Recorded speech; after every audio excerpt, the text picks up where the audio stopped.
এরপরে আল্লাহ নবী বলেন,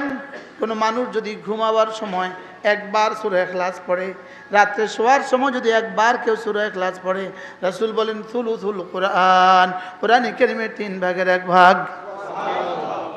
এরপরে রাসূল বলেন, কেউ যদি ঘুমাবার সময় 3 বার শুধু ইস্তেগফারের পুরো কালিমাটা পড়ে, আস্তাগফিরুল্লাহাল্লাযী লা ইলাহা ইল্লা হুয়াল হাইয়ুল কাইয়্যুম ওয়া আতুবু ইলাইহি লা হাওলা ওয়ালা কুওয়াতা ইল্লা বিল্লাহ, আস্তাগফিরুল্লাহাল্লাযী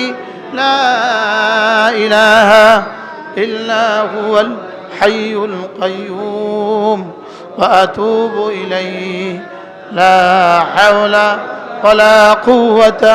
ইল্লা বিল্লাহ, আস্তাগফিরুল্লাহাল্লাযী লা ইলাহা ইল্লা হুয়াল হাইয়ুল কাইয়্যুম ওয়া আতুবু ইলাইহি লা হাওলা ওয়ালা কুওয়াতা ইল্লা বিল্লাহ। আল্লাহর নবী বলেন, কোনো মানুষ যদি ঘুমাবার সময় কালেমাটা 3 বার পড়ে, রাসূল বলেন আল্লাহ তাআলা তার গুনাহগুলোকে মাফ করে দিবেন, যদিও সমুদ্রের ফেনা বরাবর হয়, যদিও গাছের পাতা বরাবর হয়,